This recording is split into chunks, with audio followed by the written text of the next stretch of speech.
നമസ്കാരം, തൂലിക ന്യൂസിലേക്ക് സ്വാഗതം. ഞാൻ ശ്രീലക്ഷ്മി. ആദ്യം പ്രധാന വാർത്തകൾ.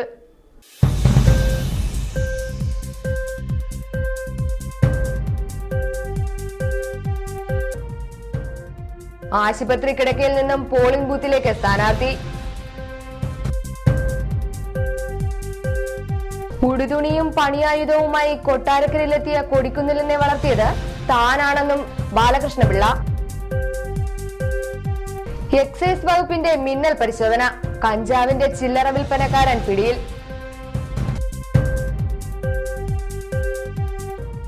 കുടുംബ വഴക്കിനെ ചൊല്ലിയുള്ള തർക്കത്തിൽ ഗൃഹനാഥന് ക്രൂരമർദ്ദനം.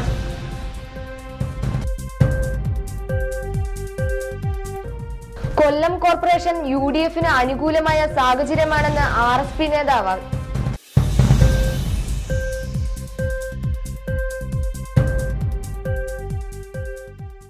വാർത്തകൾ വിശദമായി. ആശുപത്രി കിടക്കയിൽ നിന്നും പോളിംഗ് ബൂത്തിലേക്ക് സ്ഥാനാർത്ഥി. കൊട്ടാരക്കര മുനിസിപ്പാലിറ്റിയിലെ 29ാം ഡിവിഷൻ സ്ഥാനാർത്ഥിയാണ് വാഹനത്തിലെത്തി വോട്ട് ചെയ്തത്. ഒക്ടോബർ 24-ാം തീയതി ബൈക്കിൽ പിന്നിൽ നിന്ന് സഞ്ചരിക്കവേ മറ്റൊരു വാഹനം ഇടിച്ച് സ്ഥാനാർത്ഥി ഗീതാ സുധാകരന് പരിക്കേറ്റത്. കൊട്ടാരക്കര മുനിസിപ്പാലിറ്റിയിലെ 29ാം ഡിവിഷൻ LDF സ്ഥാനാർത്ഥിയായാണ് ഗീതാ സുധാകരൻ ജനവിധി തേടുന്നത്. അപകടത്തിൽ ഗുരുതരമായി പരിക്കേറ്റ ഗീത കൊട്ടാരക്കര താലൂക്ക് ആശുപത്രിയിലും തുടർന്ന് കൊല്ലത്തെ സ്വകാര്യ മെഡിക്കൽ കോളേജിലും ചികിത്സയിലായിരുന്നു. ഗീത അപകടത്തെ തുടർന്ന് പ്രചരണ പരിപാടിയിൽ നിന്നും വിട്ടുനിൽക്കുകയായിരുന്നു. തിങ്കളാഴ്ച വൈകിട്ട് 4 മണിയോടെ പാർട്ടി പ്രവർത്തകരുടെ നേതൃത്വത്തിൽ ഗീതയെ വാഹനത്തിലെത്തിച്ച് വോട്ട് രേഖപ്പെടുത്തുകയായിരുന്നു. News bureau, Kottarakkara. ഉടുതുണിയും പണിയായുധവുമായി കൊട്ടാരക്കരയിലെത്തിയ കൊടിക്കുന്നിലിനെ വളർത്തിയത് താനാണെന്നും ഇടതുപക്ഷത്തെത്തിയപ്പോൾ UDFിൽ നിന്നും ലഭിച്ചിരുന്നതിനേക്കാൾ ആനുകൂല്യങ്ങൾ തങ്ങൾക്ക് ലഭിച്ചുവെന്ന് ബാലകൃഷ്ണപിള്ള. ഇടതുപക്ഷ മുന്നണിക്കായിരിക്കും കേരളത്തിൽ ഭൂരിപക്ഷം കൂടുതലെന്നും വർഗീയത പരത്തുന്ന UDF മുന്നണി വിട്ടത് തങ്ങൾക്ക് പ്രയോജനപ്രദമായെന്നും ബാലകൃഷ്ണപിള്ള പറയുകയുണ്ടായി. ഇടതുപക്ഷ മുന്നണി കേരളത്തിൽ ജയിക്കണം, എവിടെയും ജയിക്കണം. ഇതിനപ്പുറത്തുള്ള നോട്ടൊന്നും ഇപ്പോൾ ഇല്ല. ബാക്കി പിന്നെ നിയമസഭാ തെരഞ്ഞെടുപ്പൊക്കെ ഒരുപാട് ഇപ്പോൾ ആവശ്യമാണ്. അഴിമതിയിൽ മുങ്ങിക്കുടിച്ച, കുതികാൽ വെട്ടും വാക്കും പാലിക്കാത്ത, വർഗീയത പരത്തുന്ന ഒരു മുന്നണി. ആ മുന്നണിയിൽ നിന്ന് വിട്ടുപോരാൻ തീരുമാനിച്ചത് ജനസാണ്. അത് വളരെ പ്രയോജനപ്രദമായി എന്നാണ് വിശ്വാസം. ഉടുതുണിയും പണിയായുധവുമായി കൊട്ടാരക്കരയിലെത്തിയ കൊടിക്കുന്നിലിനെ വളർത്തിയത് താനാണെന്നും തനിക്ക് നേരെ കൊടിക്കുന്നിൽ ഉയർത്തുന്ന ആരോപണങ്ങളോട് ഇതാണ് തനിക്ക് പറയാനുള്ളതെന്നും ബാലകൃഷ്ണപിള്ള കൂട്ടിച്ചേർത്തു. പറയേണ്ടതാ. കാരണം ഉടുതുണിയും പണിയായുധവുമായി കൊട്ടാരക്കര വന്ന ആളിനെ ഇന്നത്തെ നിലയിലേക്ക് കൊണ്ടുവന്നത് കേരള കോൺഗ്രസ്സാണ്. ഞാൻ പറഞ്ഞതിൻ്റെ അർത്ഥം മനസ്സിലായിരുന്നു. ആരുമല്ലാതെ ഇവിടെ ആന്റണി പിടിച്ച് വിട്ടതാണ് എല്ലാ കാര്യങ്ങളും ചെയ്തത്. സുരേഷ് അത് പറഞ്ഞെങ്കിൽ ഇതുവരെ പറയാതിരുന്നതാണ്. പറഞ്ഞെങ്കിൽ തന്നെ മറുപടി ഇതാണ്. അതേസമയം കൊട്ടാരക്കര മുനിസിപ്പാലിറ്റിയും ഉമ്മന്നൂർ പഞ്ചായത്തും കേരള കോൺഗ്രസ് Bക്ക് കിട്ടുമെന്നും ബാലകൃഷ്ണപിള്ള പറയുകയുണ്ടായി. കൊട്ടാരക്കര മുനിസിപ്പാലിറ്റി, ഉമ്മന്നൂർ പഞ്ചായത്ത്, ഇത് രണ്ടും ഞങ്ങൾ ഭരിക്കും. ഒരു കാര്യം കൂടെ ഞാൻ പറയാം. എൻ്റെ ഒരു പ്രതീക്ഷ അനുസരിച്ചാണെങ്കിൽ 29 സീറ്റിൽ 5 സീറ്റ് കൂടിയാൽ UDFന് കിട്ടും. അത് ഞങ്ങളുടെ ചില വീഴ്ചകൊണ്ടുണ്ടായതാണ്. കൊട്ടാരക്കര ഡയറ്റിൽ വോട്ട് രേഖപ്പെടുത്തിയ ശേഷം മാധ്യമ പ്രവർത്തകരോട് സംസാരിക്കുകയായിരുന്നു ശ്രീ ബാലകൃഷ്ണപിള്ള. News bureau, Kottarakkara. കുടുംബ വഴക്കിനെ ചൊല്ലിയുള്ള തർക്കത്തിൽ ഗൃഹനാഥന് ക്രൂരമർദ്ദനം. പോലീസ് പരാതി സ്വീകരിക്കുവാൻ തയ്യാറാകാതിരുന്നതായി പരാതി. കൊട്ടാരക്കര കുണ്ട്ര സ്വദേശി ബാബുവിനാണ് ജ്യേഷ്ഠന്റെ മക്കളിൽ നിന്നും ക്രൂരമർദ്ദനം ഏൽക്കേണ്ടി വന്നത്. ബാബുവിന്റെ ജ്യേഷ്ഠന്റെ മരണത്തിന് ശേഷം മക്കളായ അജിതകുമാരിക്കും രാജിക്കുമൊപ്പം താമസിക്കുവാൻ ഇവർ ബാബുവിനെ ക്ഷണിക്കുകയായിരുന്നു. ഇതേ തുടർന്ന് പുത്തൂരിലെ ഇവരുടെ വീട്ടിലെത്തിയ ബാബുവിന് പിന്നീടാണ് താൻ വന്നുപെട്ടിരിക്കുന്ന ചതിക്കുഴി മനസ്സിലായത്. രാജിയുടെയും അജിതകുമാരിയുടെയും വഴിവിട്ട ബന്ധങ്ങൾ ചോദ്യം ചെയ്തതോടെ ബാബു ഇവരുടെ ശത്രുവായി മാറുകയായിരുന്നു. തന്നോടുള്ള മുൻവൈരാഗ്യമാണ് തന്നെ മർദ്ദിക്കുവാൻ കാരണമായതെന്ന് ബാബു പറയുന്നു. ഞാൻ പറഞ്ഞു എനിക്ക് അതിനുള്ള നാട്ടുകാർ അടികൊള്ളാനും വയ്യാനും വയ്യ എന്നും പറഞ്ഞ് ഞങ്ങൾ അതിന് വേണ്ടെങ്കിൽ മാറിയത്. നമുക്ക് വേണ്ട തുണികൾ മാത്രമുള്ളായിരുന്നു. ഞങ്ങൾ പറഞ്ഞുകൊണ്ട് മാറി. അങ്ങനെ വാടക ചീട്ടിൽ വീട്ടിൽ പറഞ്ഞ് ഇവരെ വീടിനടുത്തുള്ളവർ പറഞ്ഞ് പിന്നെ നാട്ടിലൊക്കെ ചാടാൻ പോയിട്ടുള്ള ഭയങ്കര കേസൊക്കെ ആയിട്ടുള്ള വിഷയമാണ്. അതുകൊണ്ട് എളുപ്പം നിങ്ങൾ മാറിയില്ല, നിങ്ങളെ വാടകയ്ക്ക് അണ്ണം കുടിക്കൊണ്ട് പറഞ്ഞു. അങ്ങനെ ഞാൻ വാടകക്കാരെടുത്ത് പറഞ്ഞപ്പോൾ അവർ പറഞ്ഞു ഞാൻ താക്കോൽ തന്നെ ഞങ്ങൾ വാടകയ്ക്ക് തരാം. അങ്ങനെ ഇവരെ വിളിച്ച് പറഞ്ഞപ്പോൾ ഞാൻ അങ്ങനെ പറഞ്ഞപ്പോൾ താക്കോൽ എടുത്തില്ല. അങ്ങനെ ഇവരെ കേസ് കൊടുത്തു. പോലീസുകാർ നമ്മളെ വരട്ടി എടുത്തു. പരാതി നൽകുവാൻ പുത്തൂർ പോലീസിനെ സമീപിച്ചുവെങ്കിലും പോലീസ് തങ്ങളെ ഭീഷണിപ്പെടുത്തുകയായിരുന്നുവെന്ന് ബാബു കൂട്ടിച്ചേർത്തു. നീ അടിക്കി പിടിക്കുന്ന നീ കാരണം ഇവിടെ ഇത്ര വിഷയം ഉണ്ടാക്കുന്നതെന്നും പറഞ്ഞു, നീ ചടന്ന് ഇവിടുന്ന് പൊയ്ക്കോണമെന്നും പറഞ്ഞൊക്കെ എന്നെ വരട്ടെ. ഗുരുതരമായി പരിക്കേറ്റ ബാബുവിനെ കൊട്ടാരക്കര താലൂക്ക് ആശുപത്രിയിൽ പ്രവേശിപ്പിച്ചിരിക്കുകയാണ്. അജിതകുമാരിക്കും രാജിക്കുമെതിരെ അയൽവാസിയായ +1 വിദ്യാർത്ഥിയെ മർദ്ദിച്ചുവെന്ന പരാതിയും കഴിഞ്ഞ ദിവസം ഉയർന്നിരുന്നു. News bureau, Kottarakkara. എക്സൈസ് വകുപ്പിന്റെ മിന്നൽ പരിശോധന, കഞ്ചാവിന്റെ ചില്ലറ വിൽപ്പനക്കാരൻ പിടിയിൽ. കൊട്ടാരക്കര കേന്ദ്രീകരിച്ച് കഞ്ചാവ് വിൽപ്പന നടത്തിവരുന്ന ആളാണ് കഴിഞ്ഞ ദിവസം അറസ്റ്റിലായത്. കൊട്ടാരക്കര പൂവറ്റൂർ പുത്തൻപുര വീട്ടിൽ ആനന്ദനാണ് 1/2 കിലോ കഞ്ചാവുമായി പിടിയിലായത്. തദ്ദേശ സ്വയംഭരണ സ്ഥാപനങ്ങളിലേക്കുള്ള തെരഞ്ഞെടുപ്പ് പ്രമാണിച്ച് വ്യാജമദ്യം പിടികൂടാൻ നടത്തിയ തെരച്ചിലിനിടയിൽ എക്സൈസ് സർക്കിൾ ഇൻസ്പെക്ടർ റോബർട്ട് ലഭിച്ച രഹസ്യ വിവരത്തിന്റെ അടിസ്ഥാനത്തിലാണ് പ്രതി പിടിയിലാകുന്നത്. കൊട്ടാരക്കര, പൂവറ്റൂർ, കുളക്കട, പുത്തൂർമുക്ക്, കലേപുരം എന്നീ ഭാഗങ്ങളിൽ ഇയാൾ കഞ്ചാവ് വിൽപ്പന നടത്തി വരികയായിരുന്നുവെന്ന് excise circle inspector V Robert പറയുന്നു. എക്സൈസിന്റെ ഈ ഇലക്ഷനോട്ടൊക്കെ ബന്ധപ്പെട്ട് ശക്തമായ പ്രവർത്തനങ്ങളാണ്. സ്പെഷ്യൽ ഡ്രൈവ് എന്ന് പറഞ്ഞൊരു പ്രത്യേക കാലയളവൊക്കെ പ്രഖ്യാപിച്ചിട്ടുണ്ട്. അതുമായിട്ട് ബന്ധപ്പെട്ട് ശക്തമായ പ്രവർത്തനങ്ങളാണ് ഫീൽഡിലെല്ലാം എല്ലാ ഓഫീസിലും കേരളം എമ്പാടും നടന്നു വരുന്നത്. അതിൻ്റെ ഭാഗമായിട്ട് കൊട്ടാരക്കരയിലും നമ്മുടെ പ്രവർത്തനങ്ങളൊക്കെ കുറച്ചും കൂടെ ഒന്ന് ശക്തിപ്പെടുത്തിയിട്ടുണ്ട്. അതിൻ്റെ ഭാഗമായിട്ട് ഇന്ന് രാവിലെ റെയ്ഡിൽ 1/2 കിലോ കഞ്ചാവുമായിട്ട് നമുക്ക് പൂവറ്റൂർ ഭാഗത്ത് ആനന്ദൻ, ശങ്കരൻ മകൻ ആനന്ദൻ എന്ന് പറഞ്ഞൊരു പ്രതിയെ കഞ്ചാവുമായി പിടികൂടാൻ കഴിയും. അയാളെ നമുക്കൊരു രഹസ്യവിവരം ഉണ്ടായിരുന്നു, ചില്ലറയായിട്ട് കച്ചവടം ചെയ്തു വരുന്ന ഒരു കക്ഷിയാണെന്നുള്ളൊരു വിവരം നമുക്ക് മുന്നേ ഉണ്ടായിരുന്നു.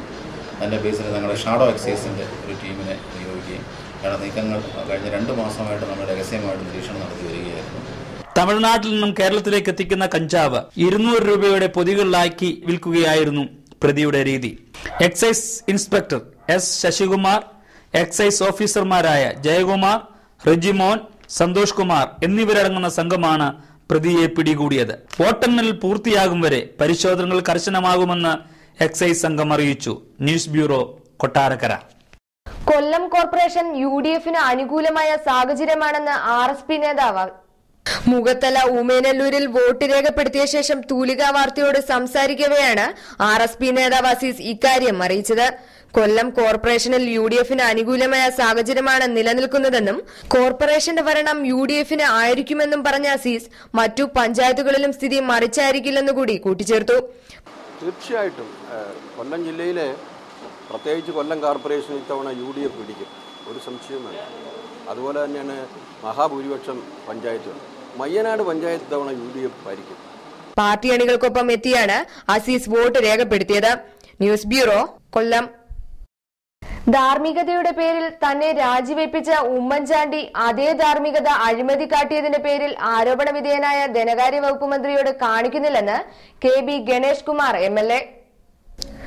കൊട്ടാരക്കര ഡയസിൽ വോട്ട് രേഖപ്പെടുത്തിയ ശേഷം മാധ്യമപ്രവർത്തകരോട് സംസാരിക്കവെയാണ് KB ഗണേഷ് കുമാർ MLA ഇക്കാര്യം പറയുകയുണ്ടായത്. അഴിമതിക്കാർക്ക് മാത്രമേ ഈ മന്ത്രിസഭയിൽ സ്ഥാനമുള്ളൂവെന്നും അഴിമതിക്കാർക്ക് കുടചൂടുന്ന ആളാണ് ഉമ്മൻചാണ്ടിയെന്നും ഗണേഷ് പറയുകയുണ്ടായി.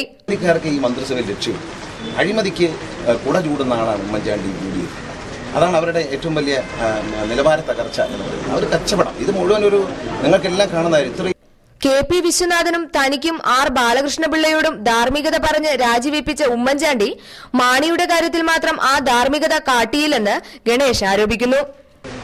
KP വിശ്വനാഥൻ ഒരു നീതി, ഇവിടെ വേറൊരു നീതി, എന്നിട്ട് അതിന് ന്യായം ഉമ്മൻചാണ്ടി പറയുന്നത് അതെന്നൊരു അബദ്ധം പറ്റി, ഇന്ന് അച്ഛനോട് രാജിവെപ്പിച്ചിട്ടുണ്ടല്ലോ. ധാർമ്മികതയാണ്, അന്ന് ധാർമ്മികത. ഗണേഷ് കുമാർ രാജിവെച്ചെങ്കിൽ അത് കുടുംബ പ്രശ്നമാണെങ്കിൽ ഞാനത് ധാർമ്മികതയായിട്ട് എടുക്കുന്നു. പക്ഷെ KM മാണിക്ക് ആ ധാർമ്മികത ഇല്ല. കാരണം കൊള്ള ചെയ്യുക, കാരണം ബഡ്ജറ്റ് വിൽക്കുന്നു എന്നൊക്കെ പറയുന്ന ഒരു യാഥാർത്ഥ്യമാണ്, എല്ലാവർക്കും അറിയാവുന്നത്. ഈ രാജ്യത്ത് കൊച്ചു കുഞ്ഞുങ്ങൾ പോലും കോഴ എന്ന് പറഞ്ഞാൽ is equal to KM Mani എന്ന് പറയുന്ന ഒരു കാലത്താണ് ജീവിക്കുന്നത്. അപ്പോൾ ഇരുന്നോട്ടെ എന്നുള്ളതാണ്, കാരണം അതൊരു പ്രത്യേക നയമാണ്, അത് ഒരു പ്രത്യേക നയമാണ്. അതുകൊണ്ട് ഇരുന്നോട്ടെ എന്ന് വിചാരിച്ചിരിക്കണം. ഇരുന്നോട്ടെ, കുഴപ്പമൊന്നുമില്ല, ഇരുന്നങ്ങ് വഷളാവുന്നതാണ് നല്ലത്. RSPയെ പോലെ പാർലമെന്റ് സീറ്റ് ആഗ്രഹിച്ചു വന്നയാളല്ല താനെന്ന് ഗണേഷ് കൂട്ടിച്ചേർത്തു. പിന്നെ ഒരു കാര്യമുണ്ട്, ഈ RSP വന്നതുപോലെ പാർലമെന്റ് സീറ്റ് കിട്ടാൻ വന്ന ആളല്ല. രാഷ്ട്രീയത്തിൽ നിൽക്കണമെന്ന് തന്നെ ആലോചിക്കാതെ ഞാൻ അഴിമതിക്കെതിരെ ഒരു തീരുമാനം എടുത്ത് ഇറങ്ങിയതാണ്. പ്രേമേന്ദ്രനും പാർട്ടികളും പോയത് ഒരു സീറ്റ് കിട്ടാൻ വേണ്ടിയിട്ടാണ്. അതുപോലെ ഞാനൊരു സീറ്റ് കിട്ടാനും കസേര കിട്ടാനും വേണ്ടി ഇറങ്ങിയാണല്ല. ഇടതുപക്ഷ മുന്നണിയോട് സഹകരിക്കണമെന്ന ഉദ്ദേശത്തോടെ അവർ സഹകരിപ്പിക്കാമെന്ന് പറഞ്ഞിട്ടും അല്ലല്ലോ ഞാൻ ഇറങ്ങി പുറപ്പെട്ടത്. ഞാൻ എൻ്റെ നിലപാടിൽ ഉറച്ചു നിൽക്കുന്നു, എന്നും നിൽക്കുന്നു. അഴിമതിക്കെതിരെയുള്ള എൻ്റെ നിലപാടിൽ ഞാൻ ഉറച്ചു നിൽക്കും. അതിന് ഇടതുപക്ഷ മുന്നണി എനിക്ക് പിന്തുണ പ്രഖ്യാപിച്ചു, എൻ്റെ പാർട്ടിക്ക് പിന്തുണ പ്രഖ്യാപിച്ചു. അത് അഭിമാനത്തോടെ സ്വീകരിക്കുന്നു. ഇവിടെ ഏറ്റവും വലിയ വിഷയം അഴിമതിയാണ്. പിതാവ് ആർ ബാലകൃഷ്ണപിള്ളയോടൊപ്പമാണ് ഗണേഷ് വോട്ട് രേഖപ്പെടുത്തുവാൻ എത്തിയത്. News bureau, Kottarakkara. ആർ ബാലകൃഷ്ണപിള്ളയുടെ ആത്മഹത്യാപരമായ നീക്കമായിരുന്നു മുന്നണി വിട്ട് LDFിലേക്ക് ചേക്കേറിയതെന്ന് കൊടിക്കുന്നിൽ സുരേഷ് MP. കൊട്ടാരക്കര ടൗൺ UPSൽ വോട്ട് രേഖപ്പെടുത്തിയ ശേഷം മാധ്യമപ്രവർത്തകരോട് സംസാരിക്കവെയാണ് മാവേലിക്കര MP കൊടിക്കുന്നിൽ സുരേഷ് ഇക്കാര്യം പറഞ്ഞത്. അതുകൊണ്ട് ബാലകൃഷ്ണ UDFിലായിരുന്നെങ്കിൽ ബാലകൃഷ്ണനായിരിക്കും. അതുകൊണ്ട് ബാലകൃഷ്ണ സാറിനെ സംബന്ധിച്ചിടത്തോളം അദ്ദേഹത്തിന്റെ ആത്മഹത്യാപരമായ ഒരു നിലപാടാണ് അദ്ദേഹം സ്വീകരിച്ചതെന്നുള്ളതാണ് എന്റെ. പിള്ളയ്ക്കെതിരെ പ്രതിഷേധിച്ച DYFI ഉൾപ്പെടെയുള്ള പ്രസ്ഥാനങ്ങൾ പിള്ളയുടെ മുന്നണി പ്രവേശനം എതിർത്തിരുന്നു. VS ഉൾപ്പെടെയുള്ള നേതാക്കൾ കൊട്ടാരക്കരയിൽ പ്രചരണത്തിനെത്താതിരുന്നതും ഇതേ കാരണം കൊണ്ടുതന്നെയായിരുന്നുവെന്നും കൊടിക്കുന്നിൽ സുരേഷ് പറയുന്നു. അതുകൊണ്ട് LDFിന് പേടിയാണ് ബാലകൃഷ്ണ സാറിനെ കൂടെ കൊണ്ടു നടക്കാനും അദ്ദേഹത്തെ കൊണ്ടുപോയി വോട്ട് പിടിക്കാനും. അതുകൊണ്ട് കൊട്ടാരക്കര ചരിത്രത്തിൽ ആദ്യത്തെ സംഭവമാണ് LDFിന് ഒരു പുതിയ അച്യുതാനന്ദൻ കൊല്ലത്ത് വന്നിട്ട് ഇവിടെ വന്നില്ലല്ലോ, പിണറായി വന്നില്ലല്ലോ, കോടിയേരി വന്നില്ലല്ലോ, ആരും വന്നില്ല. വരാത്ത കഴിയുന്ന ബാലകൃഷ്ണ വേദിയിരുത്തണം. അത് ഇവിടുത്തെ അണികൾക്ക് സമ്മതമില്ല. ഇവിടുത്തെ അണികൾ CPMന്റെ ഇവിടുത്തെ പ്രാദേശിക നേതൃത്വമോ CPIയുടെ നേതൃത്വമോ ബാലകൃഷ്ണയെ കൂട്ടാൻ തയ്യാറല്ല. അവർക്കറിയാം ബാലകൃഷ്ണയെ കൂട്ടി നടന്ന് അവിടെ വോട്ട് കിട്ടത്തില്ലെന്നറിയാം. ഇത്രയും കാലം ബാലകൃഷ്ണയ്ക്കെതിരായി അഴിമതി ആരോപണം ഉന്നയിച്ചുകൊണ്ട് ജയിലിലടയ്ക്കുകയും ഇവിടെ ധർണ നടത്തുകയും പിക്കറ്റിംഗ് നടത്തുകയും ബാലകൃഷ്ണനെ വഴിത്തടയുകയും ഒക്കെ ചെയ്ത് ഏറ്റവും ഒടുവിൽ വാളകം കേസിൽ വരെ ബാലകൃഷ്ണയ്ക്കെതിരെ കടന്നാക്രമണം നടത്തിയ ഐഷാപ്പൂറ്റി MLA ഉൾപ്പെടെയുള്ളവരെ ബാലകൃഷ്ണ വേദിയേറ്റാൽ കൊട്ടാരക്കര ജനങ്ങൾ മണ്ടന്മാരാകുമോ? ഈ തെരഞ്ഞെടുപ്പ് വർഗീയത വളർത്തുന്ന പാർട്ടികൾക്ക് വൻ തിരിച്ചടിയാകുമെന്നും കൊടിക്കുന്നിൽ പറയുകയുണ്ടായി. News bureau, Kottarakkara. പ്രധാന വാർത്തകൾ ഒരിക്കൽ കൂടി.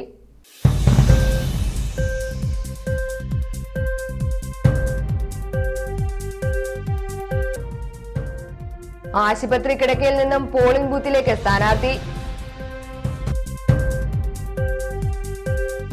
ഉടുതുണിയും പണിയായുധവുമായി കൊട്ടാരക്കരയിലെത്തിയ കൊടിക്കുന്നിലിനെ വളർത്തിയത് താനാണെന്നും ബാലകൃഷ്ണപിള്ള. എക്സൈസ് വകുപ്പിന്റെ മിന്നൽ പരിശോധന.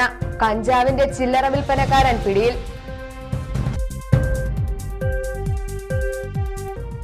കുടുംബ വഴക്കിനെ ചൊല്ലിയുള്ള തർക്കത്തിൽ ഗൃഹനാഥന് ക്രൂരമർദ്ദനം.